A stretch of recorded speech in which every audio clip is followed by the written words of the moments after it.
সুদীপ্তবাবু আপনার কাছে যাব, কিন্তু মমতা বন্দ্যোপাধ্যায় বলেন আমি অন্যায় মেনে নিই না। আমি বলছি না, মমতা বন্দ্যোপাধ্যায় বলছেন, বারবার বলছেন, একবার শুনিনি মনে করানোর জন্য।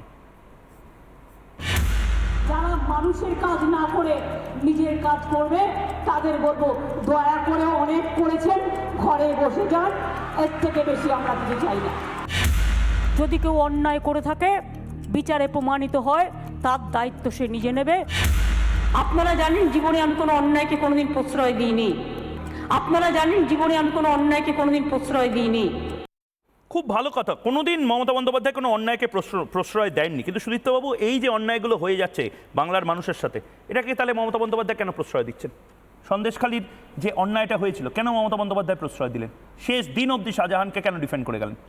দেখুন, এখনো পর্যন্ত বিভিন্ন বক্তারা তাদের বক্তব্য রাখলো, কিন্তু এইটা তো আপনাকে সত্যি করে মানতে হবে যে যারা কলকাতায় থাকে, বর্তমানে যাদের কলকাতায় বাড়ি আছে, তারা কলকাতাকে, যারা জন্মেছে তারা বহুদিন ধরে কলকাতাকে বিভিন্নভাবে পরিবর্তন হতে দেখছে। তো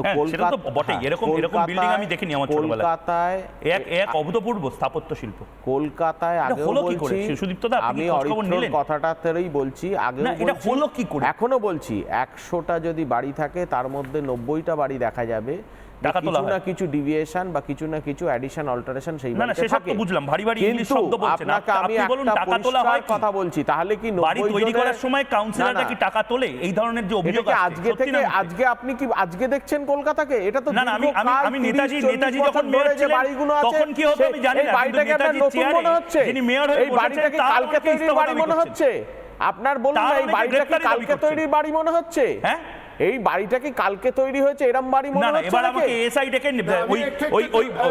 আপনি এটা বলুন, কাল ধরে একটা সিস্টেমে ওই চত্বরে বাড়ি হয়ে এসেছে, সাম্রাজ্য তৈরি হয়েছিল, হঠাৎ করে আপনি এত লোককে রাতারাতি ডেমোলিশ করে পৌরসভা কিন্তু কাজ করছে, পৌরসভা ডিটেকশন করছে যেগুলো ব্যাড হেলথ আছে, এই বাড়িটাই কুতুব মিনার আছে, এই বাড়িটাই কুতুব মিনার, এই বাড়িটাই বোধহয় কুতুব মিনার। পৌরসভা দিয়ে দিই, গত দেড় বছর ওখানকার লোক বলেছেন, ওখানকার লোক ক্যামেরার সামনে বলেছেন সারাদিন ধরে, 1.5 বছর ওখানকার। আপনাকে বলছি তো, আপনি আর্কিওলজিক্যাল লোক হয়ে গেলেন নাকি একটু আগে?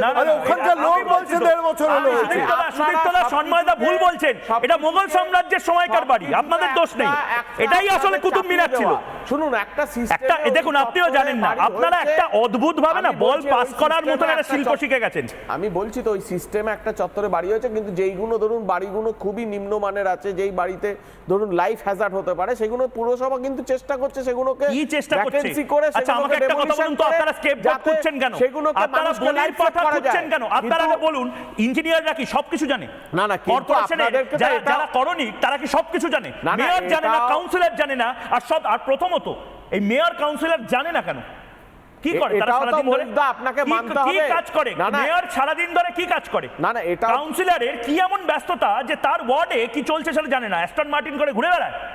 না, এটাও তো আপনাকে মানতে হবে যে আজকে ওইখানে যেই বিল্ডিংগুলো জানছে মানুষ যে নিম্নমানের কোয়ালিটিতে তৈরি হচ্ছে, যেটা জানছে, এই হ্যাবিটটা আপনাদের, এই হ্যাবিটটা বন্ধ করুন। পার্থ চট্টোপাধ্যায় কিছু জানে না শিক্ষা দপ্তরে কি চলছে, মেয়র ববি হাকিম কিছু জানে না কলকাতা কর্পোরেশন কিনছে কেন? না, হ্যাজার্ড নিয়ে কিনছে। আমার কথা হচ্ছে পপুলেশনটা কোথায় থাকবে? পপুলেশনটা কোথায় থাকবে তার আপনি উত্তর দিয়ে দিচ্ছেন তো। না, আপনি উত্তর দিয়ে দিচ্ছেন যে আর মানুষ কিনলে তো আপনি উত্তরটা দিচ্ছেন। আপনি যা বাবা, এই তার মানে আপনি মনে করেন না যে একদম সুদীপ্তদা আরে বাড়িটা হবে কেন? আরে আপনার বাড়িটা হবে কেন? কি করছিল? বাড়িটা কি আজকে থেকে হয়েছে নাকি? আরে জবেই হোক না কেন, তা মেয়র কাউন্সিলর জানে না? কি করছিলেন? আবার বামপন্থীরা, হ্যাঁ বামপন্থীরা তো তাহলে তৃণমূল তৈরি করছে, তা তৃণমূল কি খুশি? বামপন্থীদের আমলে তো তৃণমূল কংগ্রেস তৈরি হয়েছে, তাহলে বামপন্থীরা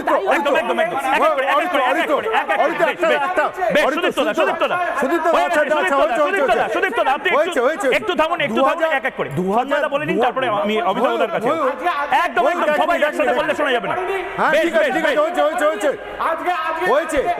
হয়ে গেছে সুদীপ্তদা হয়ে গেছে। আপনি বাড়িটা বানাননি, মোগলরা বানিয়েছে, আপনি থামুন এবার।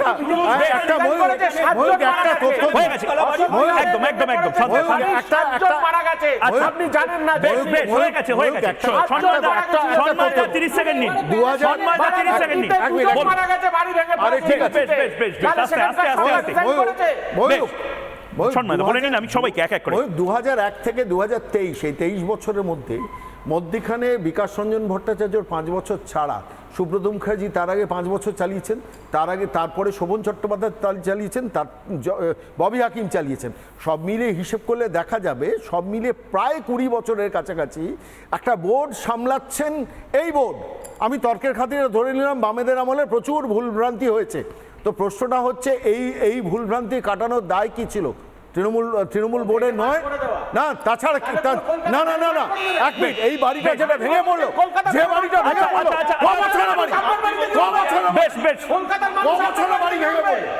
হয়ে গেছে আমি অমিতাভদাকে বলছি, যেহেতু অমিতাভদা নারায়ণবাবু দুজনেই প্রথমবার রিপাবলিক স্টুডিওতে এসছেন। একটু আমি জানি সুদীপ্তদা এটা মোগল না, এটা একেবারে প্রাগৈতিহাসিক যুগে স্টোন এজে বানানো হয়েছে, সিন্ধু সভ্যতায় বানানো হয়েছে। এটা আপনাদের দোষ নেই, এটা আমার ভুল হয়েছে। আমি দয়া করে আমার অতিথিদের বাকিদের অমিতাভদা একটা ছোট কথা বলি, একদম বাস্তব অভিজ্ঞতা। এই যে উনি বললেন না সন্ময়দা, আমার মনে পড়ে গেল, সুব্রত মুখার্জির পরে বিকাশবাবু মেয়র হয়েছেন, তারপরে এরা কন্টিনিউ এরাই হয়ে গেছে। 500 কোটি টাকা বিকাশবাবু রেখে গেছিল, সেই 500 কোটি টাকা তো খেয়েছেই, আরও ধার করেছে। ওটাও এমনি, ওটাও প্রশাসনিক ব্যর্থতা। আর চ্যালেঞ্জ যেটা নিতে চাইছি আমি, 1 থেকে 144 ওয়ার্ড যত বাড়ি এই আমলে তৈরি হয়েছে, ঠিকা, জল বোঝানো, পুকুর বোঝানো, যা যা আছে বেআইনি বাড়ি, লিস্ট করা হোক কবে কোন বাড়িটা হয়েছে, কোনটা আইনে স্যাংশন হয়েছে, কোনটা আইনে স্যাংশন হয়নি, এক্ষুনি বেরিয়ে যাবে। একটা ক্লিক মারলে বেরিয়ে যাবে, ক্লিক মারলে সেটা মারতে দেবে। আর আমাদের যেটা সমস্যা, যেটা বুঝতে হবে, যারা কর্মচারী হিসাবে কাজ করেছেন তারা বুঝবেন, কর্মচারী হিসাবে তথ্য পাচার কেস ব্রিটিশ আইনের আমলটা এখনও আছে, তাই কর্মচারীগুলো দিতে পারছে না, সেই সুযোগটা উনি 100% ব্যবহার করছেন। কালকে যদি উনি আইনটা বলেন 3 দিনের জন্যে তুলে দিচ্ছি, কম্পিউটারে সুইচ বেরাবে আর ফাটাফাট বেরিয়ে যাবে সারা কলকাতায় কী হয়েছে। একদম খোলা কথা, খোলাভাবে হোক, দেখা যাক। আপনি তো কলকাতা কর্পোরেশনের একজন কর্মচারী হিসেবে বলছেন, আপনি আপনার বেতনার কথা বলছেন যে সমস্ত দায় আপনাদের উপর চাপিয়ে দিচ্ছে সাধারণ মানুষ। কলকাতা শহরে 29,000 জব ভ্যাকেন্ট। কলকাতা শহরের সাধারণ মানুষ কি বলছেন, জবাব চাই বাংলাতে, আমাকে কি কি বার্তা পাঠাচ্ছেন একবার শুনে নি, এবং তারপর নারায়ণবাবু এবং বাকিদের কাছে যাবো, একবার শুনে নি।